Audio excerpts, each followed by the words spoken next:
കാഫിർ സ്ക്രീൻഷോട്ട് വിഷയത്തിൽ ഇപ്പോൾ പ്രതികൾക്കെതിരെ വ്യാജരേഖ ചമയ്ക്കൽ കുറ്റം ചുമത്തി കേസെടുത്തിരിക്കുന്നു. ഹൈക്കോടതിയുടെ നിർദ്ദേശപ്രകാരമാണ് പോലീസിന്റെ നടപടി.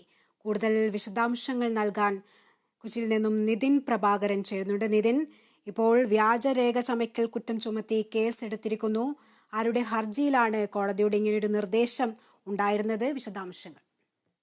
സ്ക്രീൻഷോട്ട് കേസിൽ പ്രതികൾക്കെതിരെ വ്യാജരേഖ ചമക്കൽ കുറ്റം ചുമത്തി കേസെടുത്തെന്ന് പോലീസ് ഹൈക്കോടതിയെ അറിയിക്കുകയായിരുന്നു.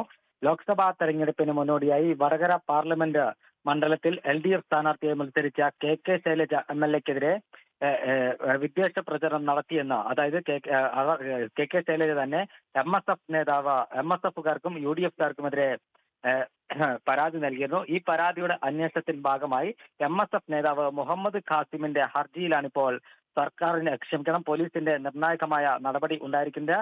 വ്യാജ പരാതിയിൽ തന്നെ പ്രതിയാക്കിയെന്നും യഥാർത്ഥ പ്രതികളെ കണ്ടെത്തി കേസെടുക്കണമെന്നുമാണ് മുഹമ്മദ് ഖാസിമിന്റെ ഹർജി. ഹർജിക്കാരന്റെ പരാതിയിൽ എന്തുകൊണ്ട് കേസെടുക്കുന്നില്ലെന്ന് കോടതി കഴിഞ്ഞ ദിവസം ആരാഞ്ഞിരുന്നു.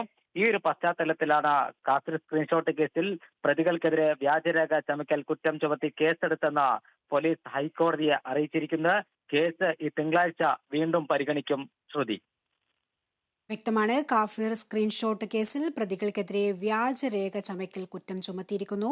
ലോക്സഭാ തെരഞ്ഞെടുപ്പിന്റെ തലേദിവസം വടകര മണ്ഡലത്തിലെ LDF സ്ഥാനാർത്ഥിക്കെതിരെ തന്റെ പേരിൽ വിദ്വേഷ പ്രചരണം നടത്തിയെന്ന MSF നേതാവ് മുഹമ്മദ് ഖാസിമിന്റെ ഹർജിയിലാണ് പോലീസിന്റെ നടപടി.